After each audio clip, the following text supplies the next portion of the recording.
Alright, this is a photo I took in the Athabascan Glacier in the Rocky Mountains, and it's the other side of the Saskatchewan Glacier, which I painted. This is the Saskatchewan Glacier coming down into this valley, and this is where it used to be before it melted. And now it's just a kind of valley.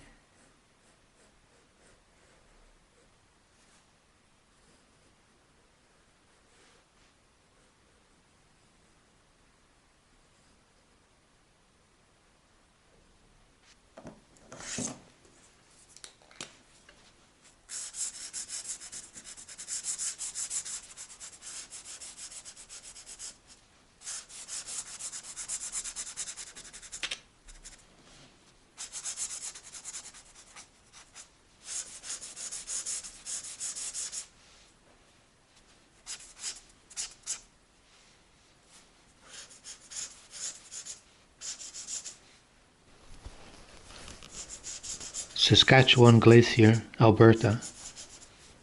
Today we went for a 7-kilometer hike for an up-close look at the Saskatchewan Glacier.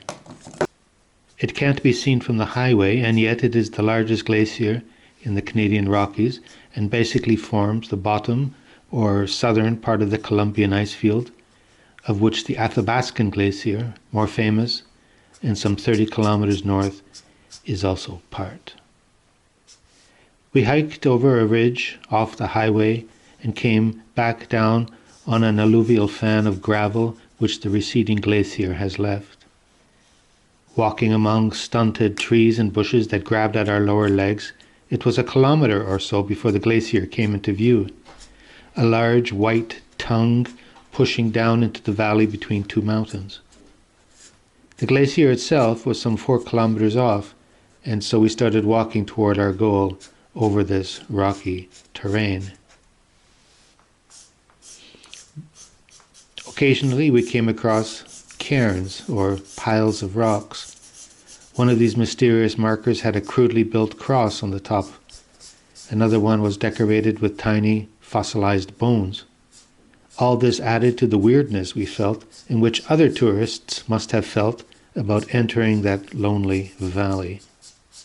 We didn't meet anyone that day. The valley was empty and desolate at all hours. We walked on what seemed like the bottom of a dry lake, and it must have been in some sense because the glacier had once been on this spot. As it had receded, it left ridges and holes that were now pools of water. Other water was flowing down the wall of a mountain to our left. The glacier feeds the Saskatchewan River from this point. We got back to our camp at 4 p.m. and I started reading the guidebook. Half an hour ago some people drove by and told me they'd seen a mother bear and 2 cubs wandering around within the campground, so we started a campfire and turned on the car radio. I think there is one other tent here. It's 8 p.m. now, and the birds are singing and the sun is setting behind the trees which surround us. The fire is going, and I'm about to barbecue corn on the cob on the coals of the campfire. No sign of the bears.